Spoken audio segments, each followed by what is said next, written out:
जी साहब, तुमने कहा था ना कि पास में एक मंदिर है। आपकी पेशेंट कैसी है साहब? बहुत ही क्रिटिकल कंडीशन है, मुझे कुछ ठीक नहीं लग रहा। तुम प्लीज मुझे जल्दी लेके चलो। ठीक है साहब, बैठिए।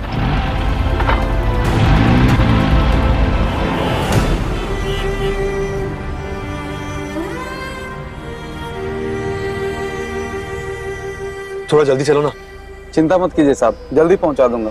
मैं समझता हूँ, मेरा भी जब पहला बच्चा हो रहा था तो मेरी बीवी भी जिंदगी और मौत के बीच झूल रही थी। जब डॉक्टर ने सारी उम्मीदें छोड़ दी थी तो मैंने भी इसी मंदिर में आकर प्रार्थना की थी।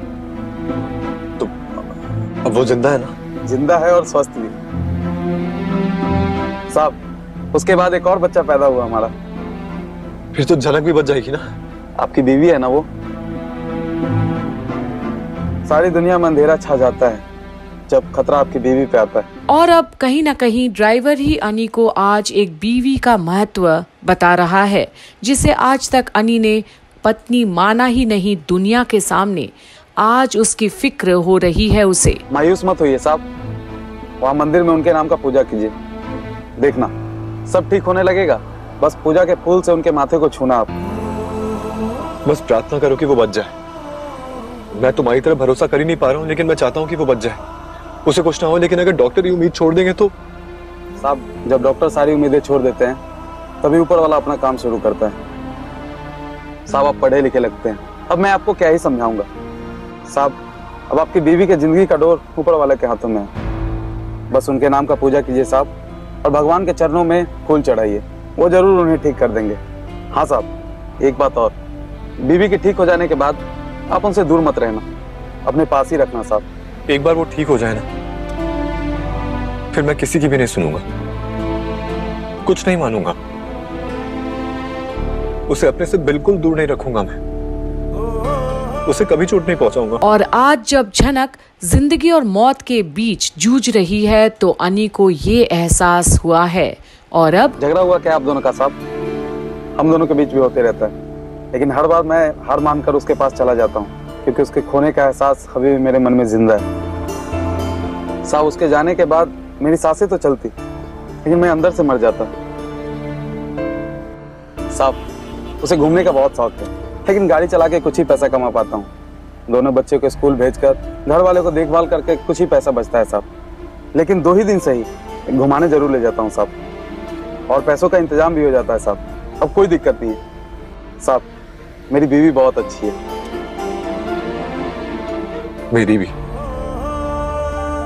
इतनी अच्छी बीवी होती ही नहीं है।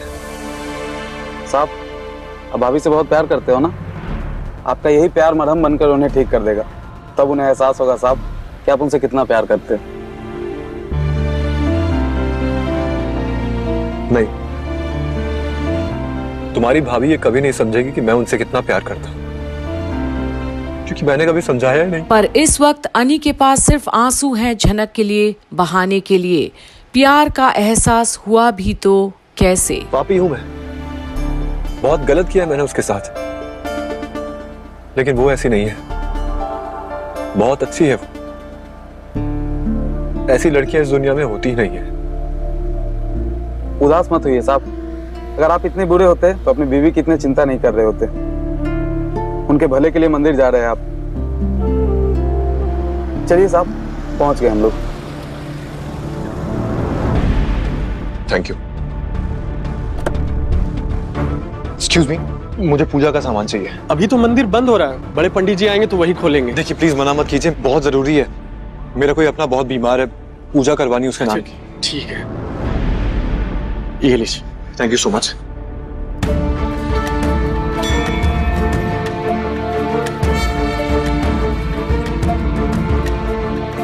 अरे कहाँ जा रहे हो बेटा? पंडित जी, मुझे पूजा करनी है। माफ कीजिएगा, अभी इस समय आप कोई पूजा नहीं कर सकते। जाइए, शाम को 4 बजे के बाद आइएगा। पंडित जी प्लीज, मुझे अभी पूजा करनी है। देखिए, मेरा कोई अपना मुसीबत में है, जिंदगी और मौत की जंग लड़ रहा है। हॉस्पिटल में ऑपरेशन हो रहा है उसका, और डॉक्टर ने सारी उम्मीदें छोड़ दी हैं।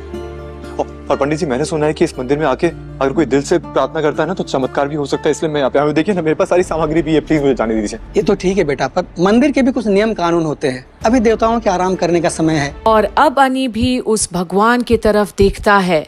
वो आराम कैसे कर सकते हैं जब उसकी झनक को अभी उनकी सख्त जरूरत है।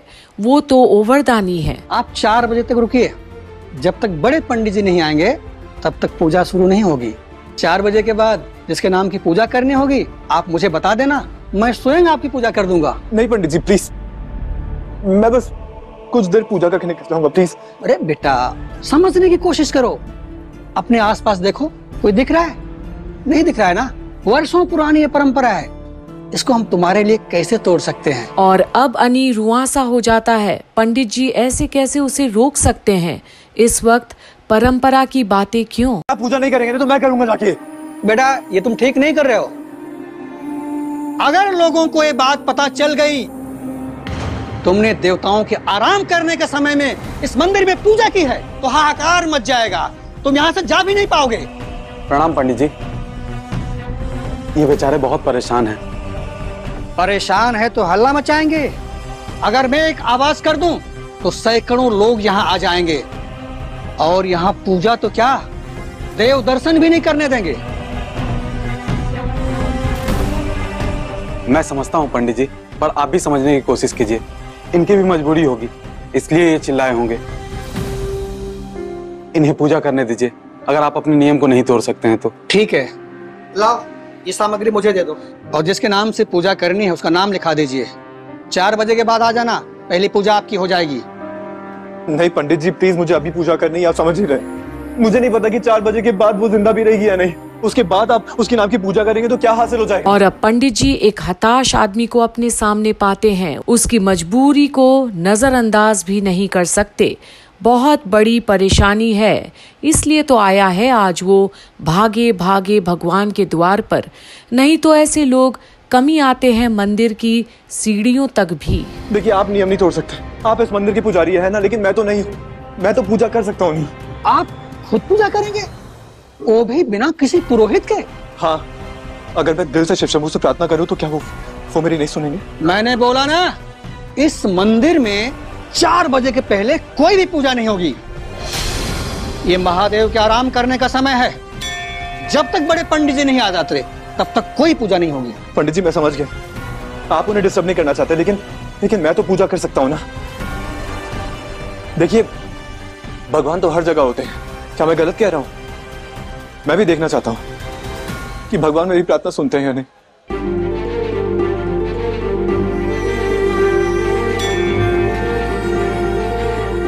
अरे बेटा, तुम्हारे मंत्र पढ़ देने से देव प्रसन्न नहीं हो जाएंगे। वर्षों पुरानी परंपरा को तुम नजरअंदाज करके देवता को प्रसन्न करना चाहते हो। ये तमाशा मैं इस मंदिर में नहीं होने दूंगा, समझ गए? पंडित जी, जैसा मैंने कहा, भगवान हर जगह होते हैं। अगर आप पूजा नहीं करेंगे ना तो मैं अपने तरीके से पूजा करूंगा। और अब पंडित जी अनी की ओर देखते हैं। ये जिद पर उतरा हुआ है, किसी की नहीं सुनेगा, पर महादेव जरूर सुनेंगे, ये तो निश्चित है। और शिव शंभू को सिर्फ मेरी भक्ति से मतलब है, क्योंकि मेरी भक्ति में सच्चाई और शक्ति है। और आज पहली बार पंडित जी के सामने एक ऐसा व्यक्ति खड़ा है जिसे नियम कानून से कोई फर्क नहीं पड़ता, बस श्रद्धा है, विश्वास है उसके मन में कि शिव शंभो उसकी प्रार्थना सुनेंगे और उसकी मनोकामना को पूर्ण करेंगे। पर मंदिर में खड़े होकर पत्नी है बोलकर भी तो नहीं कह पा रहा। तो चलिए आगे भी बताते हैं कि आखिर क्या होगा वहां मंदिर में, जहां आज अनी महादेव के चरणों में घुटने टेकने तक के लिए तैयार है, सिर्फ झनक के जीवन दान के लिए।